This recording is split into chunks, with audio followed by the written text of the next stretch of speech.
मी दिसायला फार सुंदर होते. माझ्या बॉसला मी आवडू लागले, म्हणून त्यांनी मला लग्नाची मागणी घातली. माझ्या घरची परिस्थिती फार बेताची होती, त्यामुळे मी माझ्या त्या 60 वर्षांच्या श्रीमंत मालकाशी लग्न करायला तयार झाले. लग्नानंतर माझ्या लक्षात आले की रोज रात्री माझा नवरा रूमचा लाईट बंद करूनच माझ्याजवळ येतो. एके दिवशी माझा नवरा रूममध्ये आला आणि मी रूममधला लाईट चालू केला. तेव्हा समोरील दृश्य पाहून माझ्या पायाखालची जमीनच सरकली, कारण तो तर माझाच. मी रुशाली. मी एका सामान्य घरातील मुलगी होते.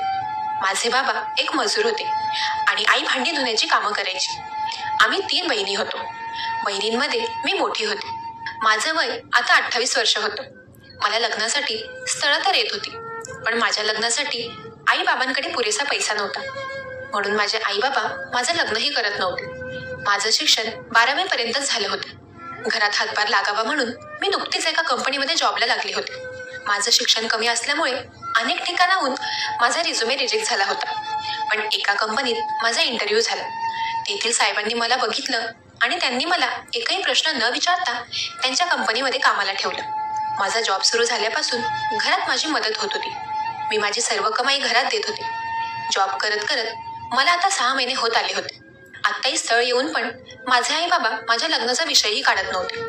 माझे 60 वर्षांचे बॉस अनेक वेळा मला त्यांच्या गाडीने घरी सोडायला यायचे. माझी परिस्थिती पाहता ते मला स्वखुशीने मदतही करत असायचे. मला तो माझ्या बॉसचा चांगुलपणा वाटला होता. पण एके दिवशी संध्याकाळी माझ्या बॉसने मला एक्स्ट्रा काम आहे सांगून थांबवलं. त्या दिवशी संध्याकाळी ऑफिसमध्ये मी आणि माझे बॉसच होतो. काम करत असताना बॉसने अचानक माझा हात धरला. त्यांनी माझा हात पकडला तेव्हा माझ्या छातीत धडधडू लागलं, कारण त्यावेळी मी एकटीच मुलगी ऑफिसमध्ये होते. माझे बॉस असे का वागत होते ते काही मला समजत नव्हतं. मी घाबरतच माझ्या बॉसच्या हातातून माझा हात सोडवला आणि मी जायला निघाले. तर तेवढ्यात मागून माझ्या बॉसने मला थांबवलं आणि ते मला म्हणाले की रुशाली, तू मला फार आवडतेस, तू माझ्याशी लग्न करशील का? माझ्या बॉसच्या तोंडून हे ऐकून मी तर हादरले होते, कारण माझे बॉस 60 वर्षांचे होते आणि मी 28 वर्षांची. आमच्यात वयाचा खूप फरक होता, पण माझे बॉस खूप श्रीमंत होते. माझं एवढं वय असूनही माझ्या घरचे लोक माझा लग्नाचा विचार करत नव्हते आणि गेल्या काही महिन्यांपासून माझे बाबाही पलंगावर पडून होते. त्यांचं काम बंद झालं होतं. पूर्ण घराची जबाबदारी माझ्यावर आणि आईवर होती. माझे बॉस माझ्या घराची जबाबदारी घ्यायला तयार होते. माझ्या बॉसची श्रीमंती बघून मी त्यांच्याशी लग्न करायला त्यांना होकार दिला. माझ्या या निर्णयापुढे माझे आई बाबाही काही बोलले नव्हते. त्याच दिवशी सायंकाळी माझ्या बॉसने मंदिरात जाऊन माझ्याशी लग्न केलं. लग्न करून मी माझ्या सासरी आले. माझ्या सासरी माझ्या व्यतिरिक्त दुसरी कोणीही महिला नव्हती. माझ्या लग्नाच्या काही दिवसांनंतर त्या घरात माझ्या एका व्यक्तीसोबत भेट झाली. मला बघताच तो तिथून निघून गेला. त्या व्यक्तीबद्दल मी माझ्या नवऱ्याला विचारले, तर तेव्हा त्यांनी मला सांगितलं की तो व्यक्ती घरातला नोकर आहे. त्याचं नाव विकास आहे. पुढे ते मला म्हणाले की तो जरा लाजाळू आहे, तो बायकांशी बोलायला लाजतो, त्यामुळेच तो तुझ्याशी न बोलताच निघून गेला. तो नोकर मला जरा विचित्रच वाटला होता, पण मला त्याच्याशी काही घेणं देणं नाही, असं बोलून मी माझ्या कामाला निघून गेले. मला रोज रात्री जेवण झाल्यावर चहा पिण्याची सवय होती. माझा नवरा रोज रात्री स्वतःच्या हाताने मला चहा बनवून घेऊन यायचा. मला कधी कधी माझ्याहून मोठा असलेल्या त्या नवऱ्याची लाज वाटायची, पण मला जी श्रीमंती आणि ऐशोआराम मिळाला होता त्यामुळे मी माझ्या नवऱ्याला काहीही बोलत नव्हते. मी माझ्या आरामात आयुष्य जगत होते. जी गरिबी मी माझ्या आईबाबांकडे सहन केली होती त्यामुळे आता मी मला हवं तसं आयुष्य जगत होते. माझा नवरा नियमितपणे माझ्या माहेरी पैसेही पाठवत होता. सगळं काही सुरळीत चाललं होतं. लग्नाच्या 1 महिन्यानंतर माझा नवरा बाहेरगावी मीटिंगसाठी गेला. ते एका आठवड्याकरता बाहेरगावी गेले होते. ते गावाला गेल्यापासून रात्री मला आमच्या घरातील नोकर विकासच चहा घेऊन यायचा. चहा टेबलवर ठेवून तो काहीही न बोलता रूममधून निघून जायचा. 1-2 दिवस मी आमच्या त्या नोकराच्या सर्व गोष्टी बघितल्या आणि मग एके दिवशी मी स्वतःहून त्याच्याशी बोलायला गेले. तेव्हा घरात तो आणि मी आम्ही दोघेही एकटेच होतो. त्या दिवशी विकास रात्री जेवणानंतर माझ्या रूममध्ये चहा घेऊन आला. तेव्हा मी त्याला थांबवलं आणि मी त्याला म्हणाले की विकास, तू काही का बोलत नाहीस रे? तुला एवढी बायकांची ॲलर्जी का आहे? तू मला घाबरतोस का? का तू माझ्याशी बोलत नाहीस? मी प्रश्नांवर प्रश्न करत असूनही विकास काही समोरून उत्तर देत नव्हता. तो बराच वेळ तसाच शांत उभा होता. मग मी त्याला म्हणाले की मला आज माझ्या रूममध्ये जरा एकटं वाटतंय, त्यामुळे तू आजची रात्र माझ्या रूममध्ये झोपशील का? तर तेव्हा विकासने फक्त मान हलवली आणि तो माझ्या रूममधल्या सोफ्यावर जाऊन झोपला. मग मी चहा प्यायले आणि थोड्याच वेळा झोपी गेले. मी सकाळी उठले तेव्हा माझी साडी जरा विस्कटलेली होती. आणि विकासही रूममध्ये मला कुठे दिसत नव्हता. मी उठून साडी व्यवस्थित करत होते तोवर मागून विकास माझ्या रूममध्ये आला आणि मला तशा अवस्थेत तो बघतच राहिला. मी त्याला म्हणाले की विकास, रूममध्ये येण्या अगोदर दरवाजा वाजवून यायचा. माझ्या बोलणं ऐकून विकास काहीही न बोलता रूममधून निघून गेले. मग मी माझा आवरून रूम बाहेर गेले. मी नाश्ता केला आणि मग नंतर थोडा वेळ मी माझ्या नवऱ्याशी बोलले. आज रात्रीही मी विकासला माझ्या रूममध्ये झोपायला सांगितलं. आता माझ्यासोबत तोही रोज रात्री चहा पिऊ लागला होता. हळूहळू तो माझ्याशी बोलतही होता. त्याच्यात आणि माझ्यात काही वेगळंच नातं निर्माण तर होत नव्हतं ना, असंच मला वाटत होतं. एके दिवशी विकास मला म्हणाला की मला तुमच्यात माझी बायको दिसते. विकासच्या तोंडून ते सर्व ऐकून मी फार घाबरले होते, कारण काही जरी झालं तरी तो आमच्या घरातील नोकर होता आणि त्या नोकराच्या नादी लागायला मी वेडी नव्हते. मी तेव्हा त्याला खूप काही बोलले आणि माझ्या रूममधून बाहेर काढलं. माझ्या नवऱ्याला मी ह्या सर्व गोष्टी सांगितल्या नव्हत्या. माझा नवरा घरी आल्यापासून सतत माझ्या मागेच होता. मी माझ्या नवऱ्यासोबत कुठेही बाहेर जायचे तर माझ्या म्हाताऱ्या नवऱ्याला बघून लोक माझ्यावर हसायचे, कारण माझा नवरा पुरता म्हाताराच दिसायचा. त्याची मला लाज वाटू लागली होती. माझा नवरा मला अनेक वेळा त्याच्यासोबत त्याच्या ऑफिसच्या पार्टीमध्ये घेऊन जायचा. तिथे फार श्रीमंत लोक यायची. एके दिवशी रात्री मी माझा चहा प्यायचं विसरले. चहा थंड झाल्यामुळे मी तो नंतर पिला नाही. मी तो बेसिनमध्ये फेकून दिला आणि जाऊन मी माझ्या बेडवर झोपी गेले. तेव्हा रूममधला एक नाईट लॅम्प चालू होता. थोड्याच वेळात माझा नवरा रूममध्ये आला. माझ्या नवऱ्याने माझ्या चेहऱ्यावर हात फिरवून मी झोपली आहे का ते चेक केलं. माझा नवरा असं का करत होता ते काही मला समजलं नव्हतं. मी गाढ झोपेत आहे हे बघून माझा नवरा रूम बाहेर निघून गेला. मी तेव्हा बाहेर जाऊन पाहिलं तर मला माझा नवरा कुठेही दिसत नव्हता.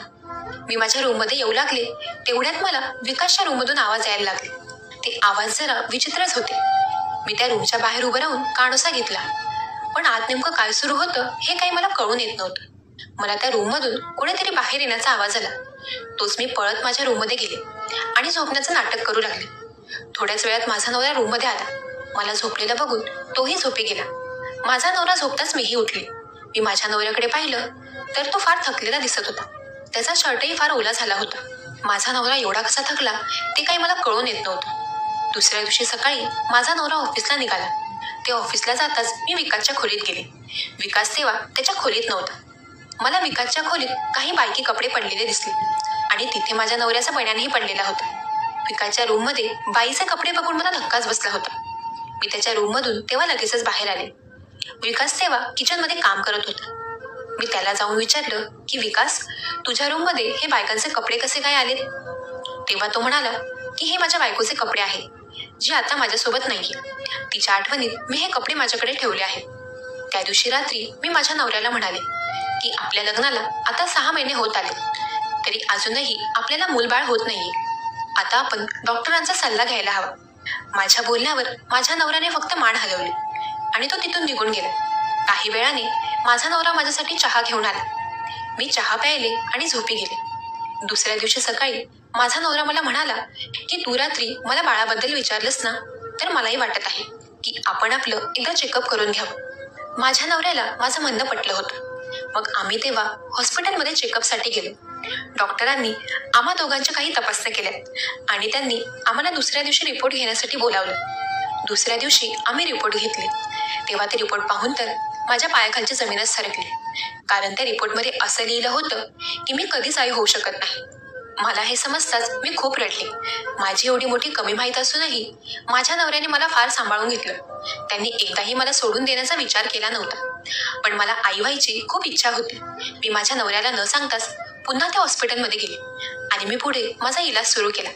दर 2-3 दिवसांनी माझ्या उपचारासाठी मी त्या हॉस्पिटलमध्ये जाऊ लागले. हॉस्पिटलमधून घरी आल्यावर मला माझं अंग फार मोकळं वाटायचं. काही काळ माझ्या पोटातही दुखायचं. पण हा सर्व माझ्या उपचारातील एक भाग आहे हे मला लक्षात आलं होतं. हळूहळू मला माझ्या शरीरात काही ना काही बदल जाणवू लागला होता आणि एके दिवशी मला अचानक मळमळू लागलं. माझी प्रकृती बिघडली. तेव्हा घरात आमचा नोकर विकास होता. तो मला घेऊन लगेचच हॉस्पिटलमध्ये गेला. हॉस्पिटलमध्ये गेल्यावर मला समजलं की मी गरोदर आहे. ही गोड बातमी ऐकून मी फार खुश झाले होते. मी त्या डॉक्टरचे फार आभार मानले. मी गरोदर आहे हे समजताच मी माझ्या नवऱ्याला फोन करू लागले. पण तेव्हा मला विकासने त्यांना फोन करण्यापासून थांबवलं आणि तो मला म्हणाला की तुम्ही साहेबांना ही गोष्ट सांगू नका, नाहीतर ते फार चिडतील आणि तुम्हाला घरातून हाकलून लावतील. तुम्ही हे ज्याचं कोणाचं बाळ पोटात घेऊन फिरत आहात त्याचा तुम्ही लवकरात लवकर गर्भपात करून घ्या, नाहीतर खूप अनर्थ होईल. माझ्या चारित्र्यावर संशय घेणारा तो 2 कौडीचा नोकर होता तरी कोण?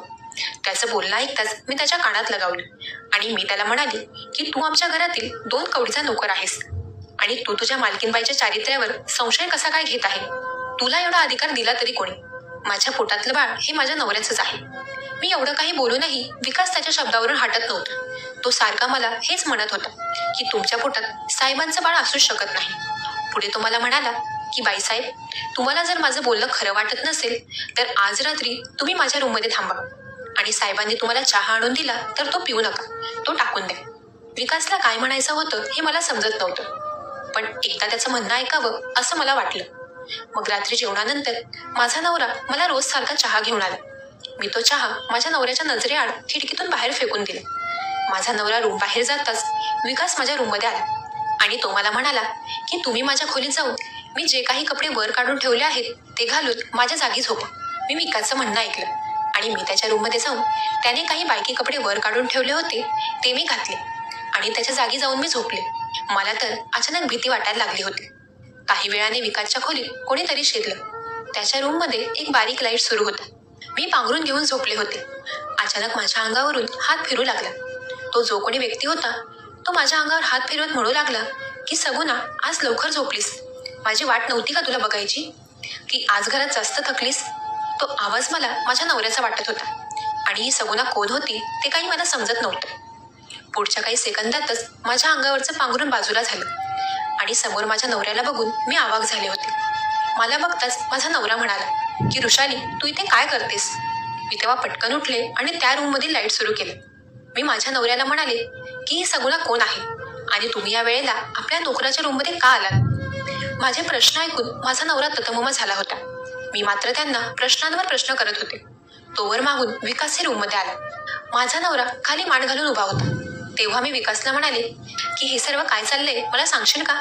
तेव्हा तो म्हणाला की बाईसाहेब, मी तुम्हाला बोललो होतो ना की तुम्ही साहेबांकडून गरोदर नाही राहू शकत.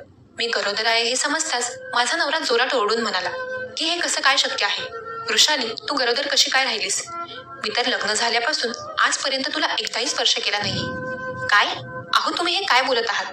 मी असं बोलताच माझा नवरा बोलू लागला की हो ऋषाली, मी तुला लग्न झाल्यापासून एकदाही स्पर्श केला नाहीये, कारण मला बायकांमध्ये रस नाहीये. मी एक पुरुष असूनही माझ्यात ती भावना नाहीये. आपल्या घरातील हा नोकर, ज्याला तू विकास या नावाने ओळखते, तो एक तृतीयपंथी आहे आणि मी माझ्या सर्व काही इच्छा त्याच्याकडेच पूर्ण करतो. मी एवढा श्रीमंत असूनही लोक मला नपुंसक समजायला लागली होती. म्हणून मी नपुंसक नाहीये हे दाखवण्यासाठी मी तुझ्यासारख्या गरीब मुलीशी लग्न केलं.